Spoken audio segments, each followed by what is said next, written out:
Pero, a ver, la cuestión del capital, para poder caer en la cuestión del fascismo. El análisis que hace Marx en su momento, más allá de interpretaciones, más, menos, es que la lógica que está detrás del capital, o sea, dice, el capital es trabajo muerto, es trabajo acumulado.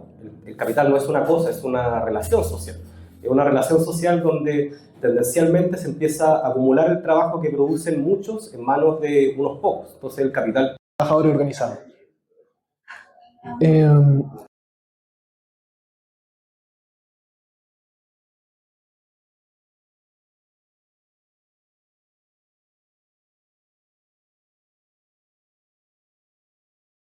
lo quiero mezclar con la cuestión de la geopolítica. Nosotros somos parte de un continente. Cultura. Igual, ustedes saben, siempre hacemos el esfuerzo por tratar de interactuar con ustedes para así fortalecer una posición conjunta sobre todo esto.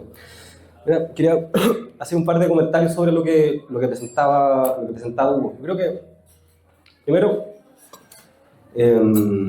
a ver, la cuestión del capital, para poder caer en la cuestión del fascismo. El análisis que hace Marx en su momento, más allá de interpretaciones, más, menos, es que la lógica que está detrás del capital, o sea, dice, el capital es trabajo muerto, es trabajo acumulado. El capital no es una cosa, es una relación social. Es una relación social donde tendencialmente se empieza a acumular el trabajo que producen muchos en manos de unos pocos. Entonces el capital tiende a la acumulación y a la concentración. Como primer punto. La cuestión del capital es relevante en el análisis de Marx porque si bien Marx no logró escribir todos los libros que quería escribir, sí lo anunció. Y dijo, el capitalismo inevitablemente tiende a la conformación de un mercado mundial. O sea, esta lógica de acumulación va a trascender prontamente las barreras nacionales y va a ser una lógica que va a organizar centralmente y principalmente el mundo. ¿Significa que no hay otras lógicas que organicen el mundo? No, la hay. Hay un sistema vida, ¿verdad?, que es anterior al capital. Pero lo que hace el capital es subordinar la vida a sus intereses, que como bien decían Hugo, son intereses fríos en el sentido de que no son intereses orientados por el bien o por el mal. El único valor que está ahí es la acumulación. El genocidio televisado en Gaza es terrible, pero desde la lógica, lo que hay ahí lo que está detrás de ese genocidio televisado no es Netanyahu. Netanyahu es un tipo que está ahí. Lo que está detrás de eso son corporaciones. O sea, lo que está detrás del genocidio televisado de Gaza es Microsoft. Son corporaciones, son grupos económicos que se mueven en torno a la acumulación. Y si para acumular tienen que matar, lo van a hacer. Si para acumular tienen que saquear, lo van a hacer. Y si para acumular tienen que hacer negocio, con quien sea, lo van a hacer. ¿Por qué? Porque me parece que ese punto es relevante para conectarlo con lo que está planteando Hugo. Es que actualmente la confrontación al capital no tiene una fuera, digamos. El capital organiza prioritariamente la mayoría de las relaciones de todo el mundo. Y eso no es solo un punto de llegada, sino que es un punto de desarrollo. Y lo quiero mezclar con la cuestión de la geopolítica. Nosotros somos parte de un continente que fue colonizado en su momento, y fue colonizado justamente por esto. O sea, la conquista española es un mecanismo capitalista. Creo que esta cuestión es importante el punto. Más allá de los mecanismos, que fue una industria de saqueo, ¿verdad?, de pillaje, de enfrentarse a los pueblos que ven ahí, someterlos, es una industria de saqueo capitalista que tenía dos componentes. El primer componente era prontamente poder hacerse primero del oro, después de la plata, para poder llevársela, y lo que para Latinoamérica tenía un valor cuando se insertaba en la economía, ¿cómo se llama?, euroasiática, pasaba a ser dinero. Entonces, cuando los españoles saqueaban oro de las minas, en Perú, en Chile, en México, digamos, eso después lo convertían en dinero, a partir de lo cual pudieron acumular una posición, y más que los españoles, que prontamente, en la medida que el pillaje y el saqueo de de oro y de plata, bajó prontamente, ya después de un siglo pierden esa posición. Los que empiezan a acumular son los financistas de los españoles, y los financistas de la corona, ¿verdad? Que son capitales europeos, ¿verdad? Y que son los capitales que después permiten financiar la revolución industrial. ¿Por qué esto es relevante? Porque ya desde 1500 nuestro continente es un continente subordinado a una disputa central que no se estaba dando acá. Los españoles no vinieron a la industria de conquista a enfrentar al imperio azteca porque estaban en una disputa por la hegemonía mundial por el imperio azteca. No, vinieron acá a obtener recursos que les permitieran enfrentar a quienes realmente estaban enfrentando. O sea, recordemos que en los años que se consolida el Imperio Español, Europa estaba prácticamente sitiada por los turcos otomanos, que hace poquito ya han hecho caer Bizancio, que tenían a los españoles tras las cuerdas, y en esa batalla, digamos, donde se empieza a consolidar esta industria. ¿Por qué me parece relevante plantear este punto? Y para acá hay un libro del analista chileno-venezolano Sergio Rodríguez Helfenstein, compañero que lo pueden ver. También tenemos un programa Trinchera Idea todos los jueves, desde las 7 de la tarde en la hora chilena y venezolana, lo pueden ver en Revista de Frente. Y el libro, bueno, es una seguidilla de libros sobre Bolívar y sobre la gesta de la independencia latinoamericana, y el libro sobre la batalla de Ayacucho, si no me equivoco, 1823-24, que es cuando se consolida en Latinoamérica la derrota de los ejércitos imperiales, una gran batalla en la cual concurre bajo la dirección de Bolívar, está General Sucre, y otros tantos, y se logra consolidar esa derrota militar en el último reducto español, en un momento donde bien, como bien explicaba el conato de lo que después entregó Hugo, en que un imperio que sabía que había perdido su posición en Latinoamérica, pero que todavía en esos años decía, Perú es mío. Y yo quiero una situación en la cual, bueno, ustedes independícense, pero Perú es mío. Y ahí Bolívar concurre, y bueno. ¿Por qué les planteo la batalla de Ayacucho? Porque una de las grandes angustias de Bolívar es ver cómo al mismo tiempo se están consolidando los procesos de independencia. O sea, que este es un imperio que puede ser derrotado militarmente. Bolívar divisa prontamente de que acá hay dos colas que se están metiendo, digamos. Primero y claramente la cola de cuál era la principal potencia mundial, Inglaterra, ¿verdad? Que promueve los procesos de independencia, porque lo que quería básicamente Inglaterra era poder comerciar con las antiguas colonias españolas y poder apropiarse progresivamente de los recursos estratégicos de las antiguas colonias españolas, porque todos sabemos de que Europa es un pequeño país que no tiene recursos, que es el problema que tiene actualmente Europa, ¿verdad? Está en medio de una guerra por el acceso a recursos. Y en ese contexto, claro, Bolívar alerta sobre Inglaterra, pero alerta principalmente sobre Estados Unidos, ¿verdad?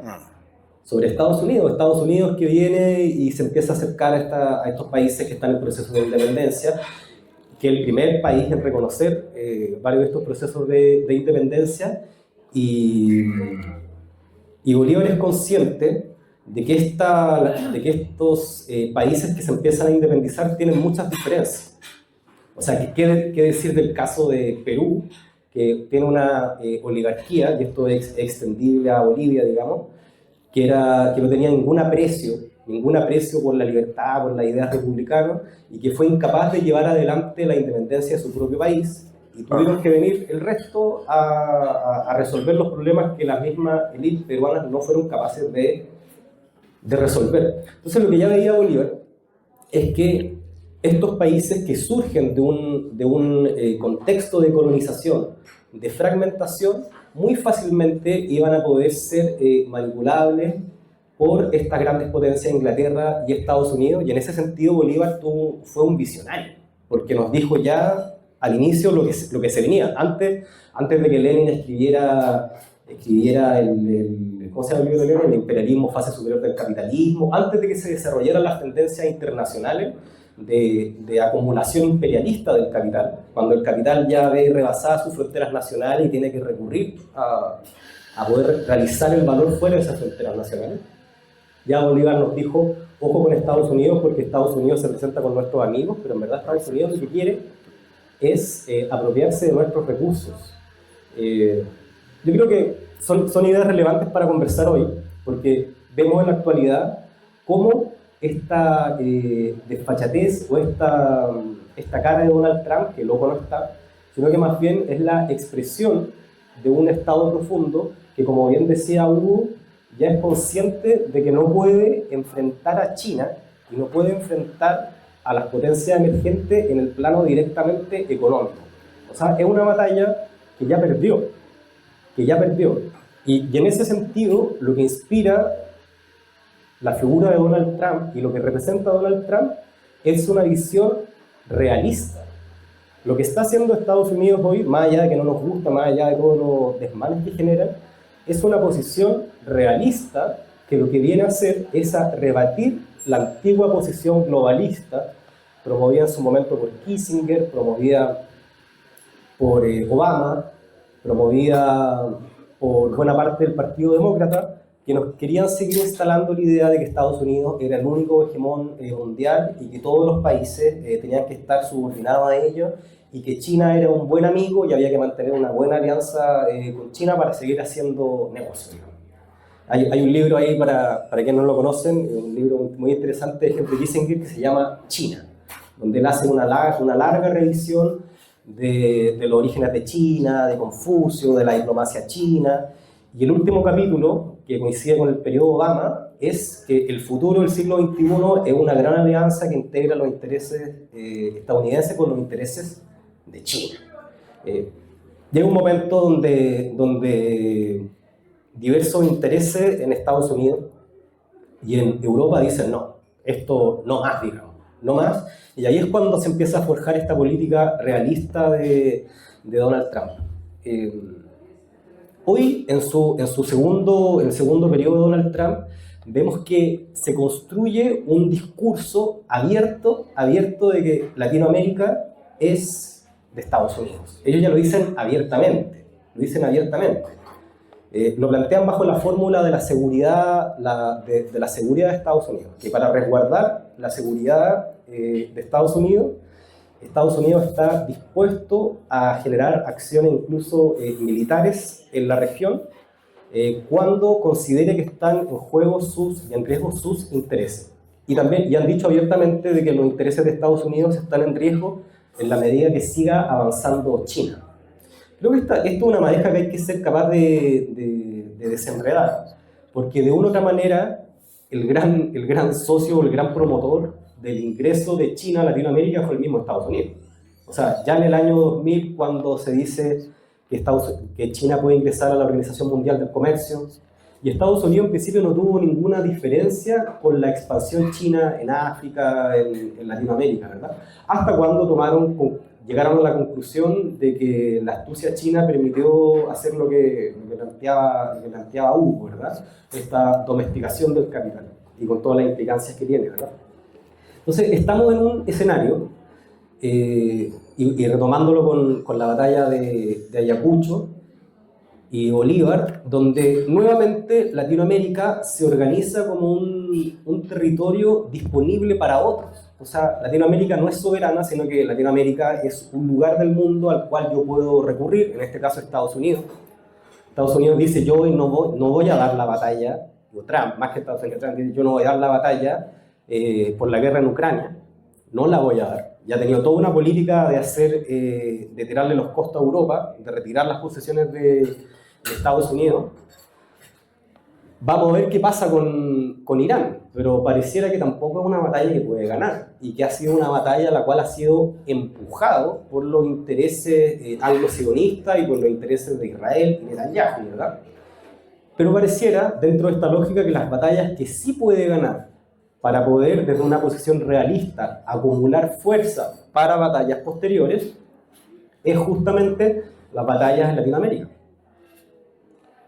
Esa idea de Estados Unidos de Trump se consolida o empieza a fortalecerse luego de la operación especial en Venezuela que terminó con el secuestro del presidente constitucional Nicolás Maduro, ¿verdad? más allá del traspié que tienen luego de la derrota que están sufriendo con Irán, ya también vemos actualmente amenazas sobre Cuba que tarde o temprano se van a materializar. Tenemos que ver cómo se materializan.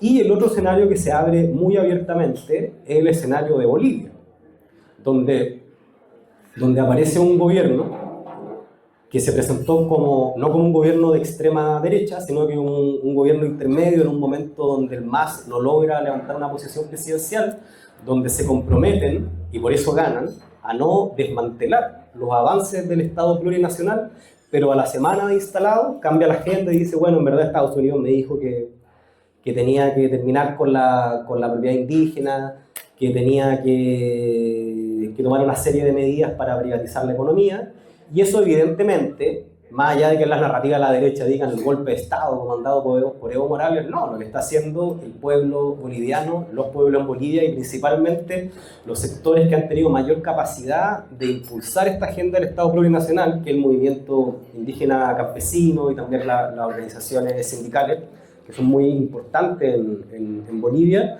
es enfrentarse al mal gobierno. Y acá yo creo que empieza a aparecer un indicio de algo que es nuevo, en esta búsqueda también que hace Hugo de rastrear qué es nuevo en esta cuestión. Es que Bolivia, antes del Estado plurinacional, es un Estado relativo, tanto así de que ese Estado no tiene la capacidad de, en los términos de Zabaleta Mercado, que es un sociólogo y analista venezolano, no tiene la capacidad de acumular un excedente que sí le permita formar un Estado en forma como lo hace Chile. Si yo no tengo la capacidad de organizar el excedente, que es capital, no puedo formar un ejército, no tengo capacidad de construir orden, y lo que hay más bien es caos, ¿verdad? Y anomia, que es un poquito lo que vimos en el ciclo andino de la década de los 90 en Ecuador, en Bolivia, en parte en Perú. Y frente a esa anomia, esa incapacidad que tiene el Estado boliviano de construir un orden, ¿qué es lo que queda? Lo que queda es la fuerza pura y bruta de Estados Unidos. En las últimas declaraciones del presidente Paz hizo un llamado explícito y abierto a que van a ser enfrentados militarmente quienes se manifiestan y quienes están promoviendo la caída del gobierno, y el presidente Paz hace un llamado a los bolivianos de bien a enfrentar también a quienes están por la caída del gobierno. Entonces ya tenemos un gobierno títere que no está ni en Bolivia, que gobierna desde Miami, que responde directamente a Estados Unidos. Yo diría que ya no responde a Estados Unidos, sino que abiertamente los que están gobernando en Bolivia hoy son Estados Unidos, directamente. Entonces ya no estamos en un escenario de dictaduras militares, donde yo tengo que recurrir a una facción del ejército, sacar a otro, sino que puedo gobernar directamente. Y este escenario que se está cuajando en Bolivia, donde las organizaciones indígenas campesinas están denunciando abiertamente un intento no solo de asesinato contra Evo Morales, sino con el intento de asesinato selectivo de dirigentes sociales. Están acusando que hay una base operando del Mossad y de Estados Unidos que rastrea a los dirigentes sociales que están en los cortes de ruta y otros. El escenario de Bolivia que estamos observando y que muy probablemente en las próximas semanas o días se va a desplegar y se va a traducir en tropas extranjeras enfrentando a manifestantes, es un escenario que muy fácilmente se puede desplegar por todo el ciclo andino. Recordemos que en el caso ecuatoriano, si bien la Constitución prohíbe la instalación de bases extranjeras y el gobierno de Ecuador hizo un plebiscito que perdió para modificar esto, ya hay tropas norteamericanas desplegadas en Ecuador. Ya hay. Así como también hay tropas norteamericanas desplegadas en Argentina. Y así como ya en Ushuaia, Milei, saltándose al gobierno, ¿cómo se llama?, que correspondía, a los gobernadores, le entregó un puerto a los gringos, donde los gringos y los sionistas están con así el diente, porque ya sabemos que tienen un interés en la Patagonia, principalmente los sionistas, porque saben que hay un escenario muy real de que sean expulsados de la Palestina ocupada, y ellos ya desde hace más de 100 años vieron, así como vieron a Madagascar, vieron también a la Patagonia chilena-argentina como un lugar de refugio, ¿verdad? Pero más allá de la Patagonia, el interés norteamericano tiene que ver con la proyección territorial hacia la Antártida. Y ahí la ecuación realista y el tiempo que busca ganar Estados Unidos es, ellos dicen, bueno, de hielo, entonces así como estoy mirando Groenlandia, estoy mirando el petróleo y las tierras raras de la Antártida y van a ser mías. Recordemos que el Tratado Antártico se termina ahora en un par de años más, ¿no? ¿Cuánto le queda a esa cuestión? No sé, menos de 10 años le queda.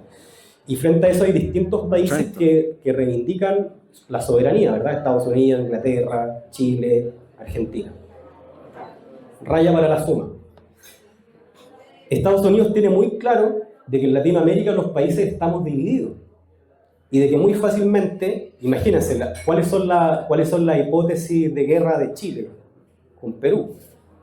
Muy fácilmente nos pueden hacer entrar en un conflicto armado en Perú, muy fácilmente nos pueden hacer entrar en un conflicto armado con Argentina, ¿verdad? Ya esto súmenle que muy fácilmente Estados Unidos puede hacer entrar en conflicto armado en Centroamérica a El Salvador del fascista Bukele con la Nicaragua sandinista. También muy fácilmente pueden hacer entrar en un conflicto armado hoy a Ecuador con Colombia, lo están intentando. Ya el presidente Petro denunció que el guatoreno sobre texto de combatir a las bandas de narcotráfico está junto a Estados Unidos generando bombardeos en zonas, digamos, selváticas, rurales, y Colombia ya anunció de que esos ataques han caído sobre territorio colombiano. Recordemos que no es la primera vez que cuestiones como esto vienen ocurriendo. Bueno, fue al revés, digamos, pero cuando estaba Uribe estuvo a punto de declararle la guerra no solo a Venezuela, sino que también a Ecuador. Entonces, ahí tenemos otro punto neurálgico de nuestra América que prontamente podría entrar en un conflicto armado. Otro capítulo es el de Brasil, ¿verdad? Este Brasil que ha tenido una diplomacia ambigua, una democracia que muchos en Brasil la entienden a partir de esta categoría del subimperialismo, ¿verdad? Esto no lo invento yo, esto es una categoría que las ciencias sociales marxistas en Brasil ha desarrollado, porque Brasil también tiene como potencia regional, así como en su momento Irán, o como Turquía, o como Pakistán, que son potencias medias, digamos, tiene un interés económico sobre Latinoamérica que entra también en contradicción con Estados Unidos y también entra en contradicción con quienes quieran independizar Latinoamérica. Lo planteo porque ahora Lula está muy asustado con la posibilidad de un golpe de Estado o una intervención militar en contra de Brasil, pero el mismo Lula fue el que se opuso al ingreso de Venezuela a los BRICS. El mismo Lula fue el que salió a validar la falsa tesis, de que había existido un fraude electoral en las elecciones presidenciales del 2024 en Venezuela. Yo lo invito a revisar un artículo que escribí en Revista de Frente, que muestra y que confirma a partir de los antecedentes de hoy que no hubo fraude. En Venezuela lo que existió fue un retardo en la entrega de los resultados, porque existe un sistema altamente verificable que entrega los datos de manera electrónica, de manera instantánea, que fue lo que no ocurrió en su momento, pero no ocurrió porque existió un ataque eléctrico en contra de la máquina que generaba el procesamiento de los datos. Así como en el 2019 existió también un ataque cibernético en contra de una turbina que produce energía en Venezuela y que se tradujo, yo estaba en Caracas, fue paralelo al Cubutazo, durante un mes o 3 semanas Caracas estuvo prácticamente sin luz, le botaron el sistema eléctrico.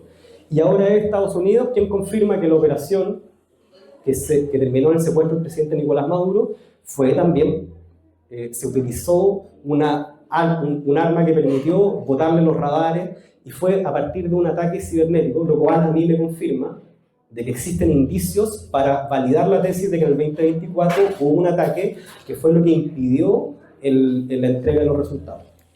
Raya para la suma.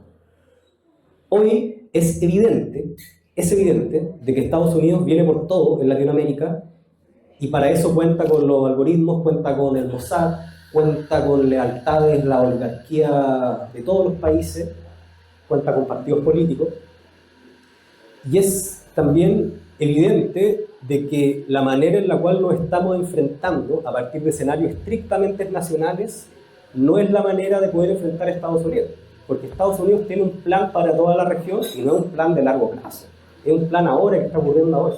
Estados Unidos de aquí a 3 años tiene la meta de poder copar todos los espacios estratégicos de la región que le permitan sacar y expulsar a China.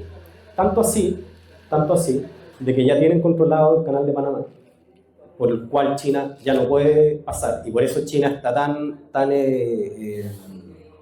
interesado en viabilizar el canal bioceánico que se está desarrollando en Nicaragua, y por eso muy probable que fue una de las grandes causas del intento de golpe de Estado contra Nicaragua en el año 2018, que también lo estuvimos denunciando en su momento.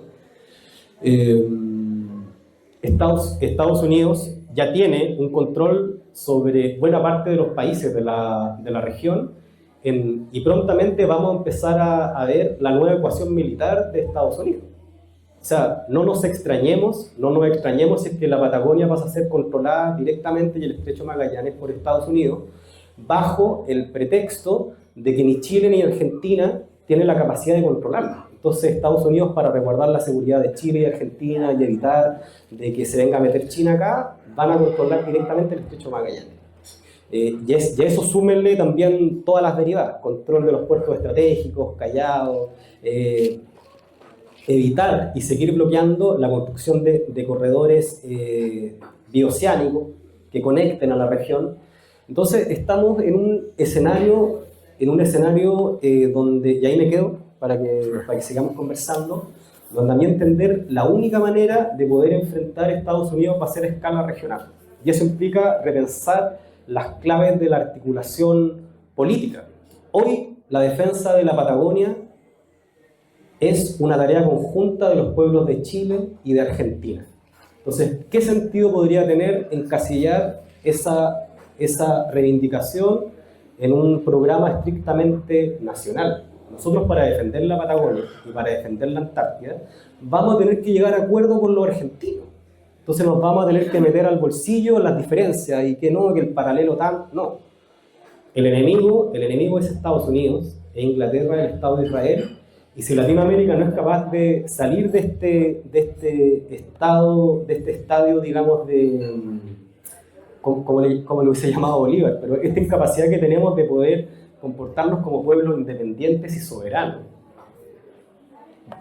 vamos a perder completamente. O sea, recordemos, acá asumió este gobierno y el que anunció de que se había acabado el cable de datos marítimo de conexión de datos con China fue el embajador de Estados Unidos. Y después la prensa chilena daba como fuente de por qué el proyecto no iba a las declaraciones del embajador de Estados Unidos en Chile. Entonces, creo que también es un llamado, y esta es mi última idea, a nosotros no podemos ser como el progresismo que opera bajo las ideas de la democracia burguesa como si fueran ciertas. Entonces, imagínense qué significa hoy decir, no, en Chile hay que respetar el Estado de Derecho. ¿Qué Estado de Derecho?